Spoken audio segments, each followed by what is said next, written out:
I gotta go back. I'll be right back. You want to leave your bag here? No, I got it.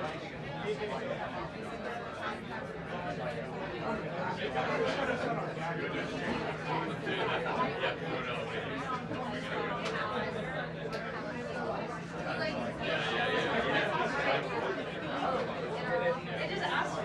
I was like, I had no idea. Let me see if I can figure out how to do it.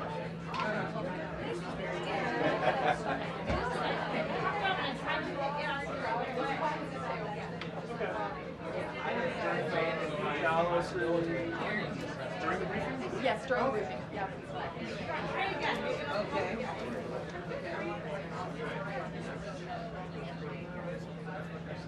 In 15 minutes.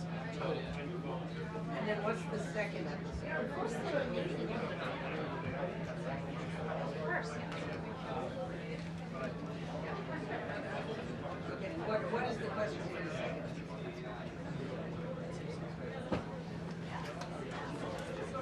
Okay. Okay. Okay. Sure. Sure.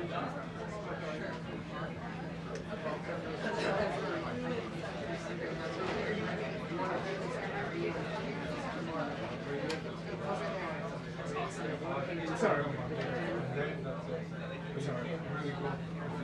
Yeah, because I don't know. I think those need to stay open. They need to stay open. So sometimes. Yeah, do you want to? Sure, sure, sure. All right, sure. Yeah, it was cool. No, he didn't. A little bit. Okay. Sure.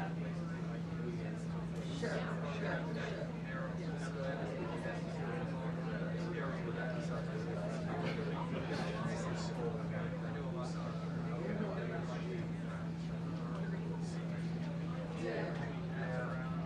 Okay. Sure, sure. But you can go back and find this. I'm sure it wasn't an answer, but I don't know. Yeah. But, you know.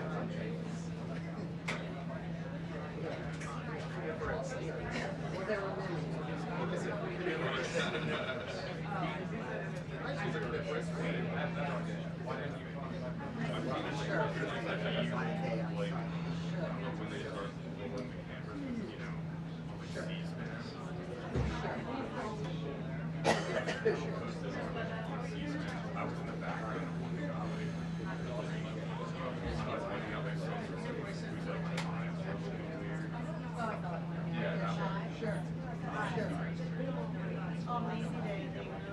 Sure.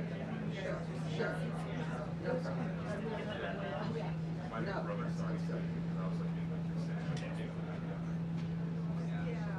Yeah,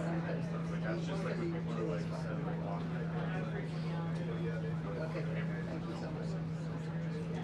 No, that's great. Okay. Okay, great. How are you?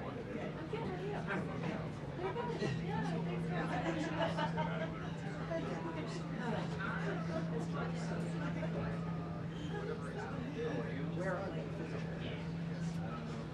That's always a great question.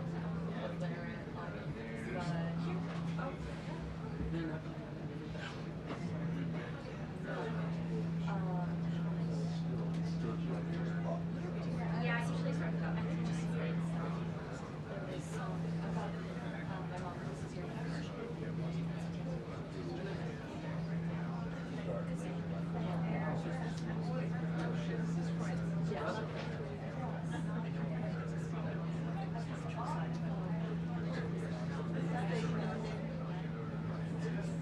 So she has one sister? She's one of seven. I was going to say, no, that's not the only one. She's one of 5 brothers. And then the brother. He was super.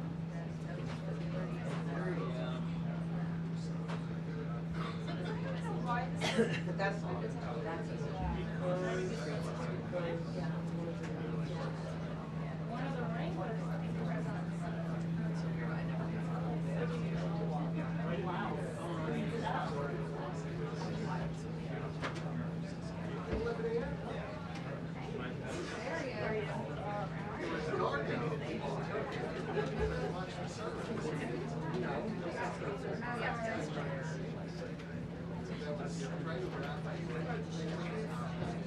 I know that sitting here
I don't know.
Wait,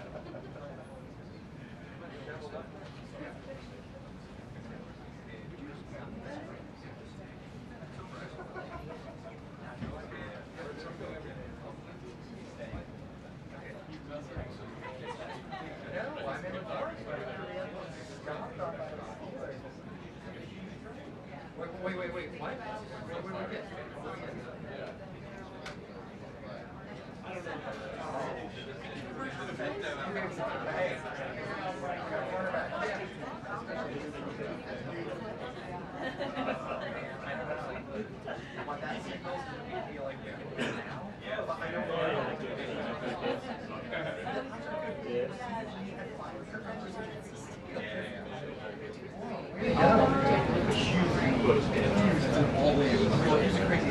Chris Ballard.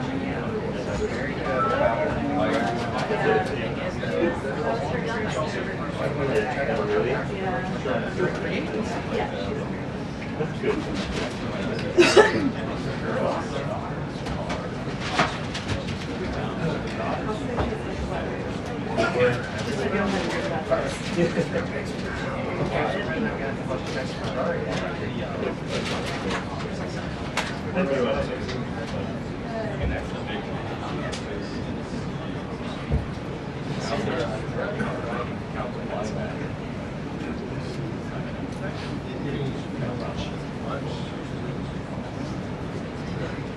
Gotten more interesting.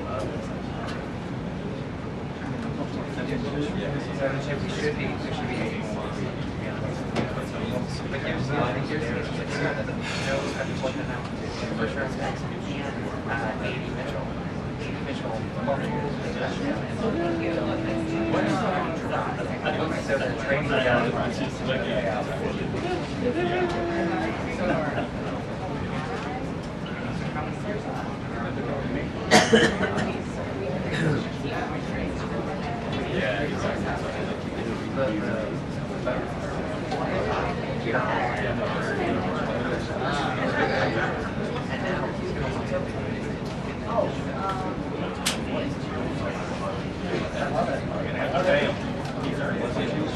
I used to be a broadcast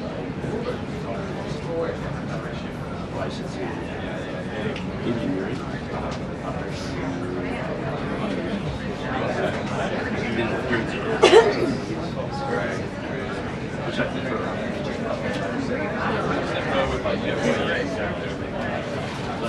That's kind of hard for you to do what you do until it's digital.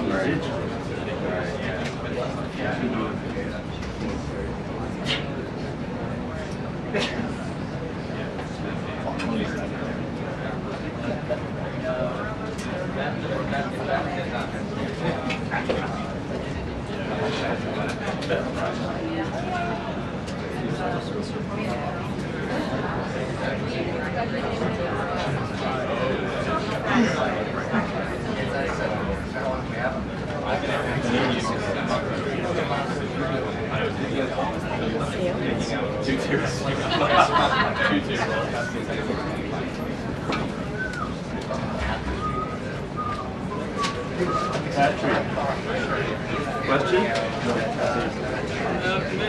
What?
Actually, the jury is certain to come out. We had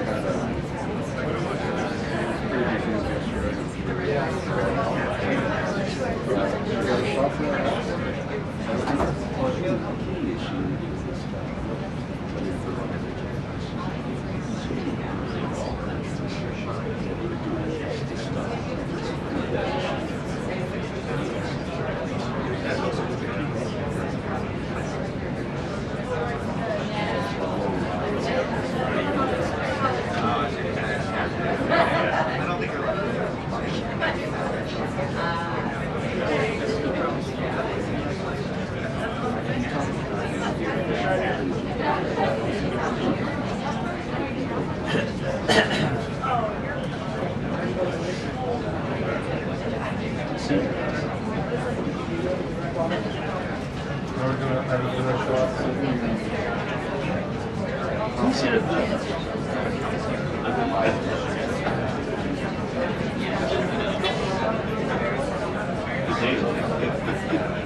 Oh, yeah. Forgot you guys were up here.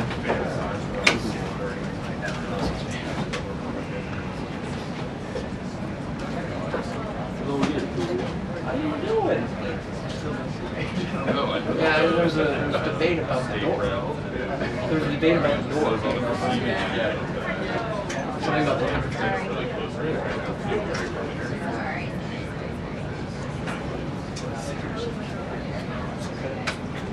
You see it, it's That's what people were saying. Many people were saying. People familiar with the situation. They are. Isn't it? No, it's ours. It's just Oh, good. too much fun. Yeah, you could say that. I could. Yeah, there's so many colors that come around this day.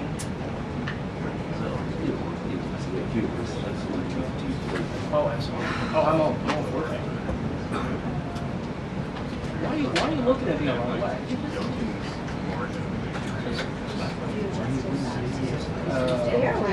A lot. last time in Asia, it was E-L- 2 weeks. E-L-A-A-D.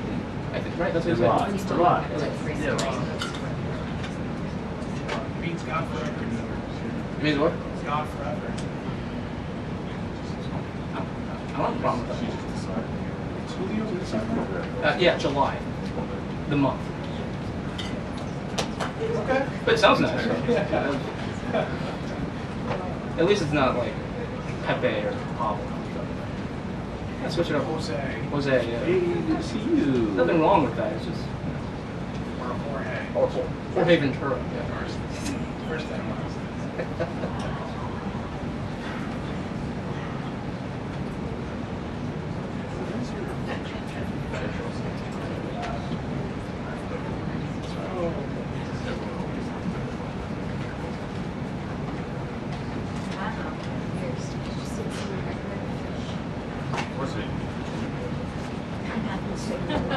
I've already included it in a note before.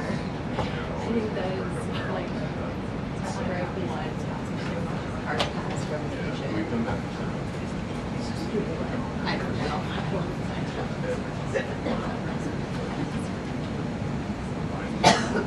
Singapore. I actually did mention it. Good afternoon, everybody. Nice to see you on this beautiful fall afternoon. We are now on day 35 of the Democrat government shutdown. The Democrats' obstructionism will break the record for the longest government shutdown in American history tonight.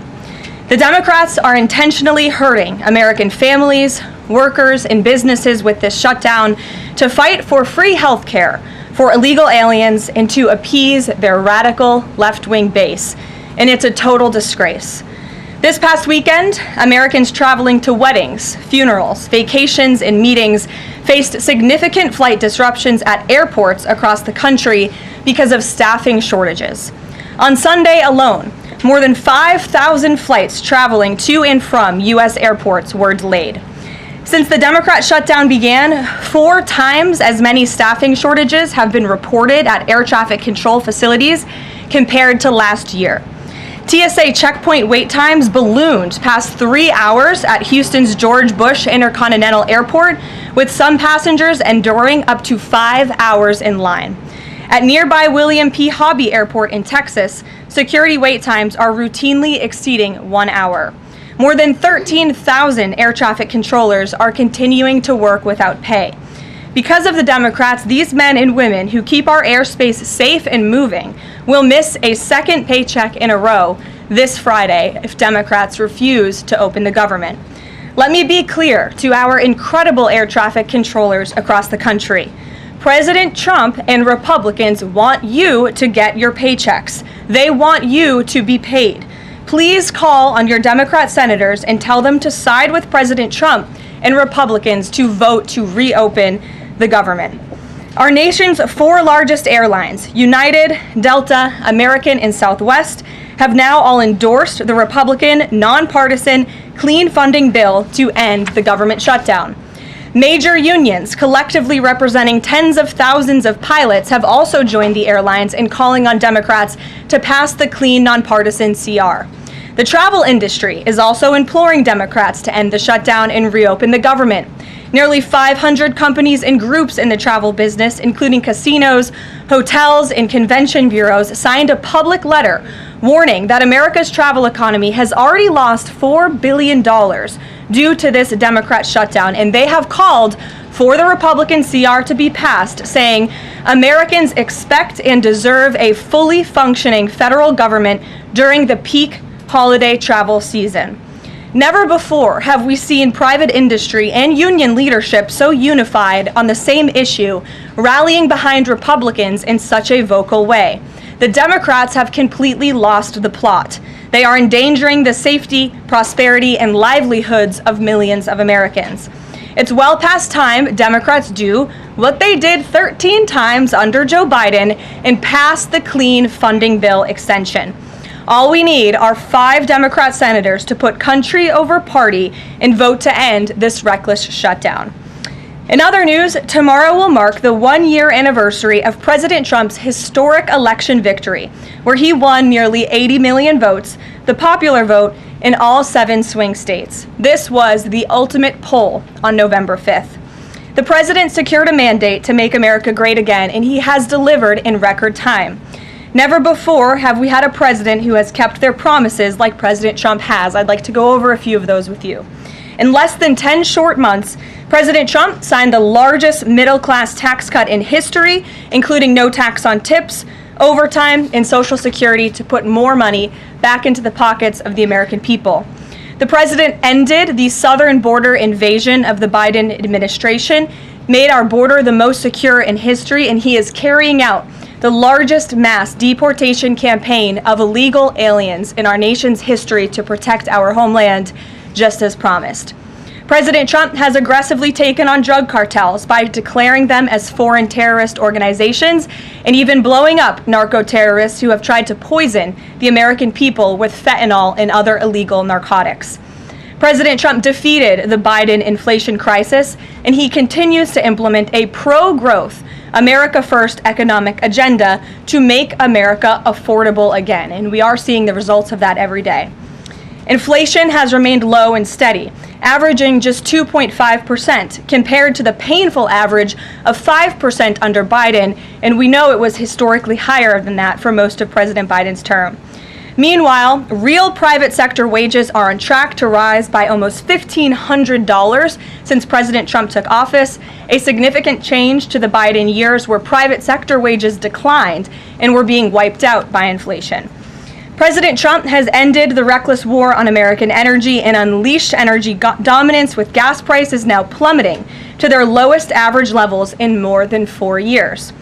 President Trump implemented powerful tariffs to rebalance America's trade deals, protect American workers, and returning our country to be a manufacturing superpower once again. As a result, the president has secured trillions and trillions of dollars in private and foreign investments into the United States, which are creating high-paying jobs for the greatest workforce in the world. The president has restored America's place as the leader of the free world through his unwavering peace through strength foreign policy that has already ended 8 wars and counting. And the president ended illegal DEI initiatives in our federal government and is returning our country to a merit-based society based on common sense. President Trump protected opportunities for women and girls to compete safely and fairly by continuing to keep men out of women's sports. Americans have a president who works tirelessly, literally 24/7, to improve their lives and make our country better than it has ever been before. So with that, today we will open it up to questions, and we will start with our independent journalist in our new media seat, Julio Rosas. Julio, please start. Thank you. Thanks, Caroline. So over the weekend in Mexico, a mayor in Michoacan, Carlos Manso, he was assassinated while celebrating Dia de Muertos with his family. His assassination has sparked a lot of outrage. A lot of Mexicans are very upset. They're blaming President Claudia Sheinbaum for not taking the cartel threat seriously enough. Yesterday, she said that, once again, she's not going to allow any foreign military intervention to take on the cartels on Mexican soil, and that Mexico is not going to pursue a drug war similar to what they've done in the past. So my question is President Trump satisfied with Claudia Sheinbaum's approach to cartels? And if not, has Mansour's assassination kind of opened up some new options for the United States to pursue regarding cartels? Well, first of all, with respect to this specific news item and this alleged assassination that took place in Mexico, I know the Trump administration, we are aware of that, and of course we condemn all political violence anywhere in all forms. As for Claudia Sheinbaum and the president's relationship with her, I think he has a lot of respect for her as president of Mexico, and he also really appreciates the coordination that she has provided to the Trump administration. I can't speak for her and what she's doing internally in her country. I can speak for the president in saying we are continually pushing Mexico to do more to tackle the drug trafficking and the drug cartels within their country, and we are working with them in any way that we can. And the president has obviously used the full range of executive options in his authorities to crack down on drug trafficking at our southern border and to designate these cartels as foreign terrorist organizations and additional actions as well. Just one more question. Sure. So at the Antifa roundtable that we were at just last month, myself and the other panelists made the recommendation to the president for, speaking of foreign terrorist organizations, to have Antifa not just be domestic terrorist organization, but be designated as a foreign terrorist organization since they have cells in other countries. He mentioned to Secretary Rubio, because he was in the room at the time, to look into that. So I just wanted to see if there's an update on that. Sure. That process is most definitely taking place. I don't have any announcements for you on that today, but I can certainly assure you the administration is working on it, and I'll check in on it and get back to you, Julio. It's a good question. Thank you very much. Jackie. Thank you, Caroline. Zoran Mamdani blamed the president for bomb threats and intimidation at polling locations. He said, quote, part of the general approach of the Trump administration has taken to intimidate voters with baseless allegations of voter fraud as a means of trying to repress the voice of Americans across this country. I want to give you a chance to respond to that. Yeah, I saw those comments from Mamdani. I think they are completely irresponsible, and they are based on zero evidence. And I think this is just another example of how the Democrat Party unfortunately stands for nothing. All they stand against is President Donald Trump. And I think it's quite sad to see that we have someone at the top of the ticket on an election day today saying such things about the president when he obviously had absolutely nothing to do with those threats. And on the shutdown, Democrats have been pretty quiet about the president's push for the nuclear option, terminating the filibuster. Is there any concern around here that Democrats might actually want Republicans to get rid of the filibuster so that one day when they're in power again, the door's already open for them to pack the Supreme Court, give statehood to D.C. and Puerto Rico, make mail-in balloting permanent, those kinds of things? I think the president has been very realistic and strong in his position on the filibuster. He's been very vocal about it. I just spoke to him about it. He feels really strongly about this. Republicans need to play tough and they need to play smart. That's how the president feels. And we know that Democrats, if they are ever given a chance at power again in this city, they will absolutely take away the filibuster from the United States Senate. In fact, you had 49 Democrats who already voted to do this before. The only reason it did not move forward was because you had 2 Democrats who are no longer in office because they were run out of town by the far left radical base of their party. And so President Trump is quite clear on this. He wants to see Republicans move as many good pieces of legislation for our country forward in the next 3 years of his administration as they possibly can. And the filibuster is one means to doing that. I talked to Johnson and Thune about it. I know that they had both voiced some opposition. Have there been any conversations with them? He has. He's made his position to them very clear, both publicly and privately. Ouija. Thanks so much, Caroline. Can you help clear up some confusion about SNAP benefits? Because Sure. the president just posted that they will only be given out when the radical left Democrats open the government and not before.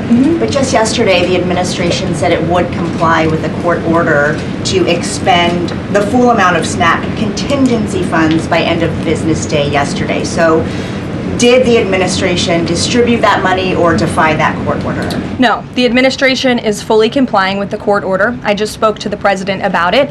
The recipients of these SNAP benefits need to understand it's going to take some time to receive this money because the Democrats have forced the administration into a very untenable position. We are digging into a contingency fund that is supposed to be for emergencies, catastrophes, for war. And the president does not want to have to tap into this fund in the future, and that's what he was referring to in his Truth Social post. So the Department of Agriculture, as for the latest SNAP payment in the judge's order, put out guidance to states today on how to get that money to the recipients of SNAP. But it's going to take some time. The best way to get the full amount of SNAP benefits to those beneficiaries is for Democrats to reopen the government. So to anyone who is a SNAP beneficiary at home who needs that assistance, and the president was just saying, this is for people who are truly needy, who need food, who need this assistance from the United States government. Democrats are holding it up and making it difficult for the administration to get those payments out the door. So if you are at home and you want your SNAP benefits, call the Democrats and tell them to reopen the government. Logging that contingency fund for the future if this shutdown lingers on? Look, the president does not want to have to continue to dip into a contingency fund that doesn't even have enough money, by the way, to fund the full program. It takes $9 billion to get the full scale of the benefits out the door. This contingency fund only has about $5 billion in it. So again, Democrats need to reopen the government so we can get these benefits out the door for people who truly need them. Kate. Thanks. The president suggested that if Mamdani wins, that he would cut federal funding to New York. How much funding would be impacted? What would be impacted there? Well, look, we won't get ahead of the election results, nor will I speak to what the president may do in the future. We'll see how tonight goes, and then I'll let him speak on it further. And why did the administration exclude Democratic lawmakers last week? There was a briefing about U.S. strikes on alleged drug trafficking boats. Why were those Democrats excluded?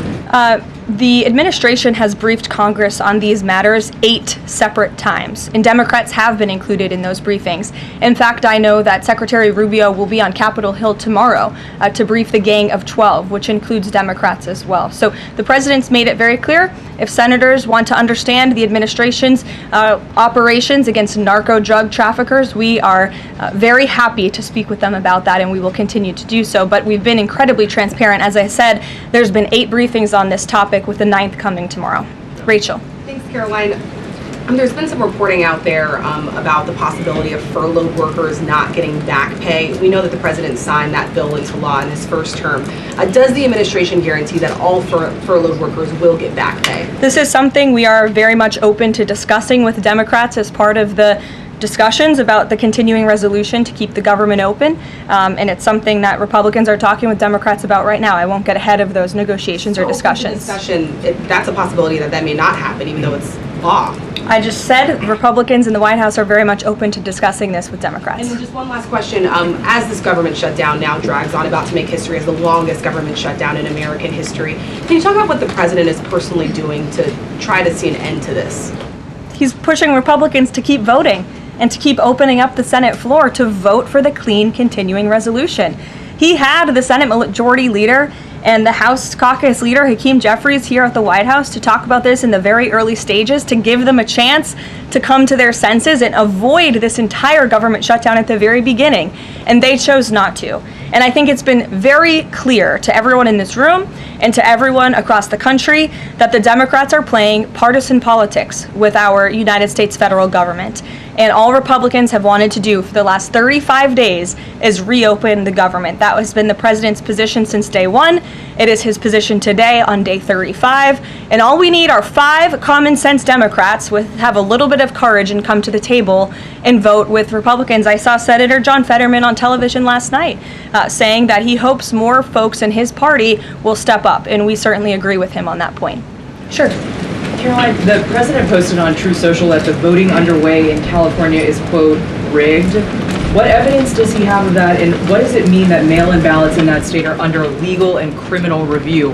by whom and why? And also, in this vein, does the White House still plan to issue an executive order banning mail-in voting, and what legal authority do you have to do that? The White House is working on an executive order to strengthen our elections in this country and to ensure that there cannot be blatant fraud, as we've seen in California with their universal mail-in voting system. It's absolutely true that there's fraud in California's elections. It's just a fact. It is just a fact. They have a universal mail-in voting system, which we know is ripe for fraud. And if you want to deny that, I'm happy to provide you all of the evidence for it. I'd be glad to send that to you after this briefing. Rigged. Fraudulent ballots that are being mailed in the names of other people, in the names of illegal aliens who shouldn't be voting in American elections. There's countless examples, and we'd be happy to provide them. As for executive action the White House is taking, yes, we are looking into that. And like any executive order, of course, any executive order the president signs is within his full executive authority and within the confines of the law. Stephen. Thank you, Caroline. I've got two questions I'd like to ask you about New York, but first I'd like to ask you about breaking news from the Attorney General. She revealed just about an hour ago that the Biden Justice Department seized President Trump's official first-term phone and subpoenaed his private phone records. Do you have a reaction to that? And also, do we know if they actually got those private call records? I saw the Attorney General's post on that. For additional questions, I would refer you to the Department of Justice, but I think this is just further evidence of the egregious overreach and weaponization of government that took place under the previous White House against then former President and now President Donald J. Trump. It was a clear effort by the Biden White House and the Biden DOJ to go after the president, and this is just further evidence of that. On New York, we've seen the president's messages that he's put out, but could you describe how he's feeling as a New Yorker watching this election? Well, the president is a New Yorker and he loves New York. It is his home. He talks about that all of the time, and he's made his thoughts on this election quite clear, I think, himself. In the back, yes, go ahead. Thank you. Over the weekend, there were reports. I was going to you in the green, but go ahead and then you can have your question. Thank you. Over the weekend, there were reports that President Trump was due to host President of Syria, Ahmed al-Sharia, on Monday. Do you have any preview for that meeting? Is he expected to invite him to join the U.S.-led anti-ISIS coalition? I can confirm that that meeting will be taking place here at the White House on Monday, and this is part of the president's efforts in diplomacy to meet with anyone around the world in the pursuit of peace. And as you know, when the president was in the Middle East, he made the historic decision to lift sanctions on Syria to give them a real chance at peace. And I think the administration, we've seen good progress on that front under their new leadership. And so he will be here at the White House on Monday, and I'll let the president speak further on it on Monday. Yes, go ahead. Thank you, Caroline. I was just curious, you had mentioned there that President Trump, as we know, has been speaking with Republican leaders in Congress about reopening the government. Is he involved in any other negotiations? And is he prepared to sign something if a deal does come out by the end of this week? On top of that, with SNAP benefits, does he have any authorities or considering any authority there to release more funds to help people who are desperately needing these benefits? So look, I think I've already answered the question on SNAP. We're complying with the court's order, and we're getting that partial payment out the door as much as we can and as quickly as we can, but it's going to take some time because, again, this is a prorated payment that we're tapping into a contingency fund for. The best way to get those payments out the door is for Democrats to reopen the government. But yes, the president is in constant communication with his friends on Capitol Hill. They know, they call, he answers, he picks up the phone. He's a very transparent president in that way. And as soon as the Democrats pass the clean continuing resolution, President Trump will be here to sign it. Michael. Thank you, Caroline. President Trump has threatened to go into Nigeria guns a-blazing if Nigeria's government does not stop the killing of Christians in that country. Has the White House heard back from Nigeria's government on this threat? As the president stated, Michael, if the Nigerian government continues to allow the killing of Christians, the United States will immediately stop all aid and assistance to Nigeria and may take action to wipe out the Islamic terrorists who are committing these horrible atrocities, especially against innocent women and children. I don't have any further announcements on that for you today, but I can assure you the President of the United States is watching this situation unfold very closely, as is our Secretary of State, Marco Rubio. Question, Caroline. President Trump has endorsed Andrew Cuomo in New York City's mayoral race. He has not by name endorsed Winsome Sears in Virginia's gubernatorial race. Why is that? Look, as you know from this podium, I'm quite limited in what I can say with regards to ongoing political elections. I think the president has spoken for himself and what he wants to see take place in these elections today. Leavitt. Thank you. I would like to ask you about India-US citizenship. What is President's thoughts on the future of India-US citizenship? I'm sorry, Leavitt, can you repeat that? What is President's thoughts on future of India-US relationship? I think he feels very positive and strongly about it. As you know, he recently, a few weeks back, spoke to Prime Minister directly when he celebrated in the Oval Office Diwali with many high-ranking Indian American officials here at the White House. We have a great U.S. ambassador to India in Mr. Sergio Gore, who will represent our country very well. And the president and his trade team continue to be in very serious discussions with India with respect to that topic. So I know the president has great respect for Prime Minister Modi, and they speak pretty frequently. Thank you. Hi, yes. On the air traffic controller crisis ongoing, Secretary Duffy said he will now start to cancel and ground flights next week to maintain safety. Should people fly next week given this new information, and is the administration encouraging people to stop flying altogether and look at alternative transportation modes? The administration is encouraging Democrats to reopen the federal government so this chaos and disruption to our air traffic control system in the United States of America stops. It is ridiculous that we have even gotten to this place and that the Democrats have continued to shut down the government with 35 days, our air traffic controllers continuing to work unpaid, every single major airline in our country coming out and begging the Democrats to please reopen the government. And you had a Democrat staffer who was quoted, I believe in Politico a few weeks back, saying, short of planes falling out of the sky, we are not going to reopen the government. That is a reckless and dangerous statement from someone who didn't want to put their name on that statement, but we know it came from the Democrat Party. And I think we're very clear. We want to reopen the government so we can resume travel in the safest and most efficient way possible, especially as we head into the busiest travel season of the month. We have Thanksgiving in a few weeks. And so Americans across the country need to make it very clear to their Democrat representatives that we want this government to be reopened so we can resume safe and efficient travel. Fran. Karoline, as of last I checked, the president still had not commented on the death of former Vice President Dick Cheney. Is the White House involved in the funeral arrangements in any way? Does the president plan to speak at the funeral? Has he spoken to anyone in the Cheney family today? And does the White House have an opinion on whether or not the former vice president should lie in honor or stay in the Capitol? I don't believe the White House is involved in that planning, or at least hasn't gotten to it yet. I know the president is aware of the former vice president's passing, and as you saw, flags have been lowered to half staff in accordance with statutory law. Jasmine. Thank you. Back on the question of the filibuster, how much political capital is President Trump willing to expend to get Republicans to do what he's asking? I mean, will we see him at the Hill? Will he be calling folks over here? What exactly is President Trump planning to do outside of these true socials and maybe some of these private conversations to get Republicans to fall in line? Look, I think you'll see. I think you'll see the president continue to engage very strongly and consistently with his friends on Capitol Hill. I don't have any meetings to read out for you at this time, but I think you should stay tuned and keep your eyes on Truth Social on this matter. The president's making his position on it quite clear. And again, he is right. Republicans need to play tough. We know that this is what the Democrats will do if they are ever given the keys to power again. And he wants to pass as many good pieces of legislation as we possibly can for our country and for our people. That includes election integrity reforms. It includes additional tax policy. It includes, fixing our immigration system further in ways that only Congress can. And the president fears with a Democrat Party that is so radical and opposes everything he does and everything he says, this is the only option for Republicans to move forward. Karen. In a second question, President Trump said to CBS in the 60 Minutes interview that he did not know the Binance founder, which he pardoned. What exactly did he mean for that? I know it caused. He means he does not know him personally. He means he does not have a personal relationship with this individual. And when it comes to pardons, the White House takes them with the utmost seriousness, and the president understands the responsibility that he has as president to issue clemency and issue pardons to individuals who are seeking that.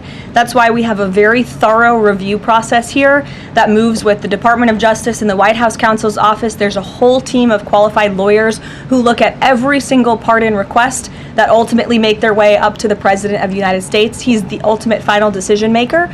And he was very clear when he came into office that he was most interested in looking at pardoning individuals who were abused and used by the Biden Department of Justice and were over-prosecuted by a weaponized DOJ. And the individual you're referring to, that was certainly the case. Even the judge in his case said that the sentencing that the Biden administration was asking for was egregious and went too far. And so the president is correcting that wrong, and he has officially ended the Biden administration's war on the cryptocurrency industry, and I think that's the message he sent with this pardon. Karen, yes. Back on the issue of back pay for furloughed workers, you said that the White House is open to discussing that with Democrats, but what would that discussion even be? There was a law the president signed in 2019. What could a discussion look like? Why is that even open for discussion? Look, Karen, as I said, Republicans are talking about that with Democrats right now, and I don't want to get in the middle of those sensitive conversations. But as we've complied with the SNAP order, the White House, the administration is always going to comply with the laws. We're always going to comply with the ruling of judges across the country. But the Republicans are discussing this matter with Democrats right now. Why would there even be a consideration of not paying those workers? Caroline. News Nation. Big day in the Supreme Court tomorrow with President Trump's tariff policy facing a legal challenge. What's at stake with that case? And if the Supreme Court were against the Trump administration, what is Plan B for trade policy? I'll tell you, the White House is always preparing for Plan B. It would be imprudent of the president's advisors not to prepare for such a situation. With that said, we are 100% confident in the president and his team's legal argument in the merits of the law in this case, and we remain optimistic that the Supreme Court is going to do the right thing. The importance of this case cannot be overstated. The president must have the emergency authority to utilize tariffs. Look at what President Trump has been able to do with the leverage and the power of tariffs. He's been able to sign peace deals all over the world and end global conflicts and literally save lives. He's been able to bring in trillions of dollars of investments into our country. In fact, this year alone, we are going to cut the deficit by $600 billion, namely because of the president's effective use of tariffs. And the president strongly believes that economic security is a matter of national security, and tariffs have a lot to do with that. And this case is not just about President Trump. It's about the use of this emergency authorization for tariffs for future presidents and administrations to come, and we're confident and hopeful that the Supreme Court will do the right thing. Kristen. Why did President Trump get an MRI during his recent visit to Wall Street? Look, as President Trump said, he would inquire with the physicians. I'll check back on that. But as the physical itself stated, Kristen, and as you all know, because you are all witness to it, every single day the president is in optimal physical health. This was a follow-up appointment, and we provided a detailed readout of that physical. I'm happy to give it to you again, and I can inquire further. With all due respect, an MRI is a very specific procedure. It's done on a part of the body looking for something specific, so it's not generally part of any kind of routine checkup. And in addition, President Trump has said that he wants to be transparent. He told us to ask the doctors, which we have and have not heard back. Why don't we have more information on this? As I said, I'll check back for you. Go ahead. Caroline, can you update us on the mediation efforts this administration is leading in Sudan, trying to achieve a ceasefire there?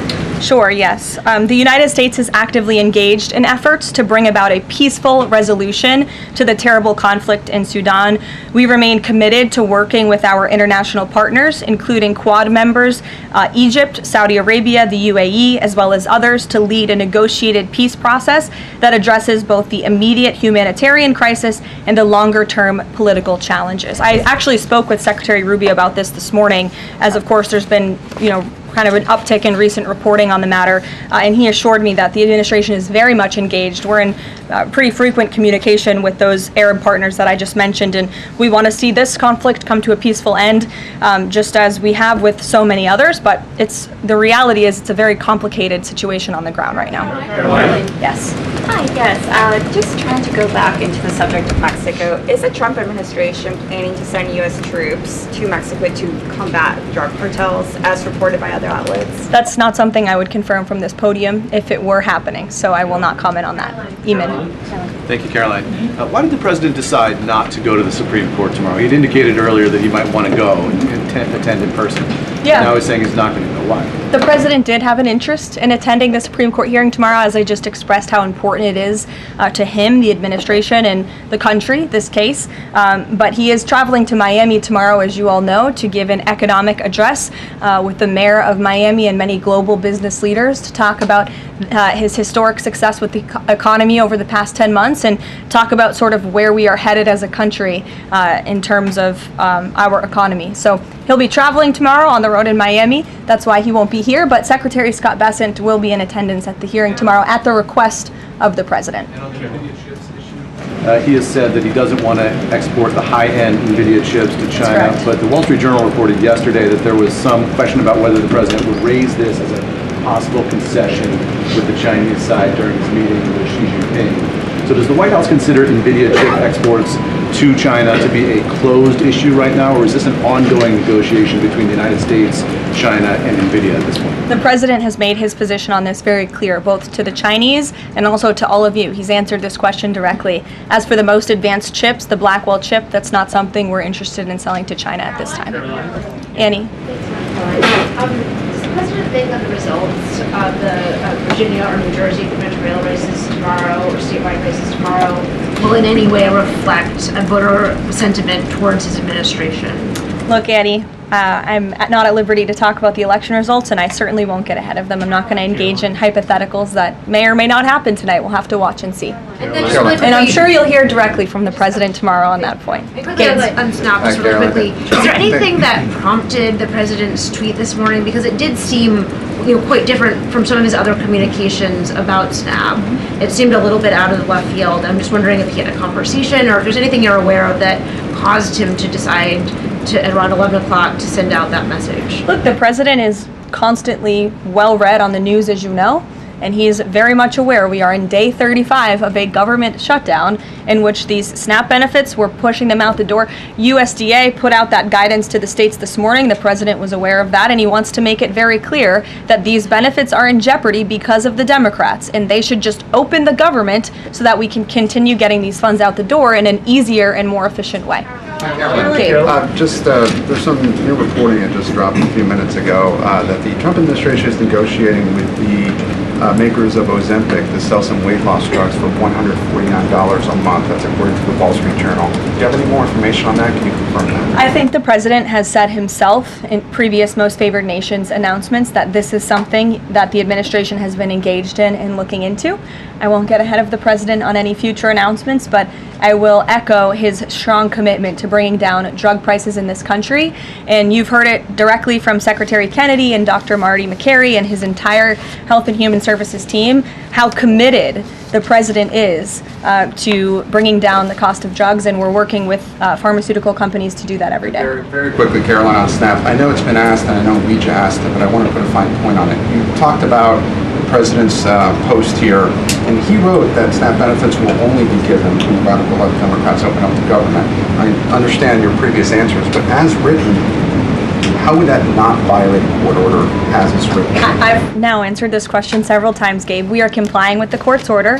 We are getting the payments out the door as quickly as we can. USDA sent the guidance to the state. The president is referring to future SNAP payments. He does not want to have to keep tapping in to an emergency fund and depleting it. In the case of a catastrophe in this country, he wants to have those funds preserved, as they should be. And he's made it very clear Democrats should reopen the government. I have one final positive note for all of you. I told you I would keep you posted when the White House would resume public tours. Well, I'm pleased to announce the Office of the First Lady has reopened the doors for public tours on Tuesday, December 2nd. There will be an updated route, of course, for guests in light of the ballroom construction that's taking place, but we very much look forward to celebrating the holiday season. And the public and members of Congress and anyone who wants to come visit the First Lady's beautiful decorations is welcome to go to whitehouse.gov/visit to sign up for a tour. Thanks, guys. We'll see you tomorrow.